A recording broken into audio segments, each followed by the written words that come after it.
Guys, let's talk putting, and I want to talk just simple tips that are going to help you in your next round of golf putt much better. Now, people don't necessarily come here to visit for putting lessons, I'll be honest with you.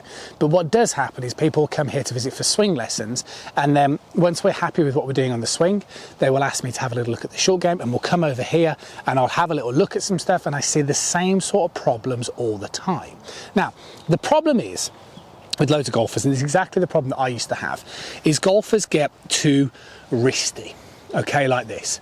So they start breaking the wrist. Now, sometimes you can get quite wristy like that, and it still looks like you've hit a half decent putt. But the problem that you're going to have is when you get too wristy, what happens is that you end up picking the club head up too much, striking down too much on the ball, breaking down like so. So the problem is, if you start picking the club head up and striking down too much, what that starts to do is that starts to get the golf ball to skid. Now, you won't necessarily see the difference visually in terms of a ball that has got more topspin on it as opposed to, should we say, more of a skidding action, or a better roll as opposed to a skidding action. However, when you start going 15, 20, 30 feet away from the hole and you're producing this and you start skidding, then this is the reason why you are struggling to gauge your distances and the distance control. So to get rid of that, the first thing that we need to do is we need to understand that when we are hitting putts, you want to get the feeling that it's not a pick up and a hit down like a little sort of stabby chip shot. It's more of a feeling of keeping the putter low to the ground, and more of a feeling that we're trying to hit that ball on the up. Now, a drill that an old pro of mine used to doing, you don't necessarily need to physically do this drill, you can just imagine it, is he used to place just like a 5p piece, which is just a very small coin, behind the ball. And what this does, this stops you getting too wristy, because obviously the idea is not to hit the coin. The idea is to putt in such a way where you feel like you're hitting more up on the ball, so you can avoid making contact with the coin itself. So that's the first thing that you really want to do. Now, what you also want to do with regards to your putting, you want to make sure that you are not getting too wristy, okay? And you can practice this sort of feeling, like I said, with the idea of the coin, or trying to get more of a feeling hitting up on the ball. The thing that I would say is, golfers that I have met that hit the golf ball with a flicking action, they chip with a scooping action, and they putt with a scooping action. So I would say it's definitely worth thinking more about your putting and trying to get a little bit more of a flat lead relationship. So I personally now putt left hand low, and I do this for a couple of reasons. One, you can see the way it gets rid of the tilt in my shoulders, so it gets my shoulders more horizontal, okay, so I'm not too much this way. But the other reason is because my left hand can be flatter.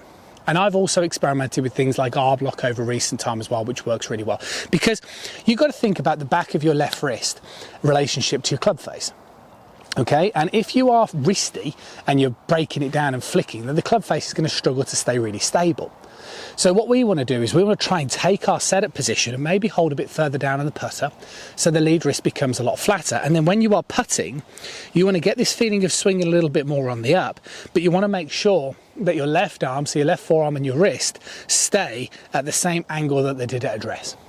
So if you start with a little bit of a cupping action, that's fine, just maintain that. Okay, if you start with a flatter wrist, that's fine, maintain that. But what we don't want to do is start with a bit of a cupping action and increase that. That's the big no-no, okay? Now, my last little point, you're going to try and get the feeling of hitting more on the up. Okay, that's tip number one. Tip number two is think about the club face relationship to the back of your lead wrist, okay, or the back of your left wrist, or even like where your watch face might be if you wore it on your left hand. Now, my last tip is, because I see this, sometimes golfers then, they experiment with the grip change, or they grip further down as I'm demonstrating now, and then they go, right, left wrist flat, so then they do like this, okay? You want to keep your arms connected, okay?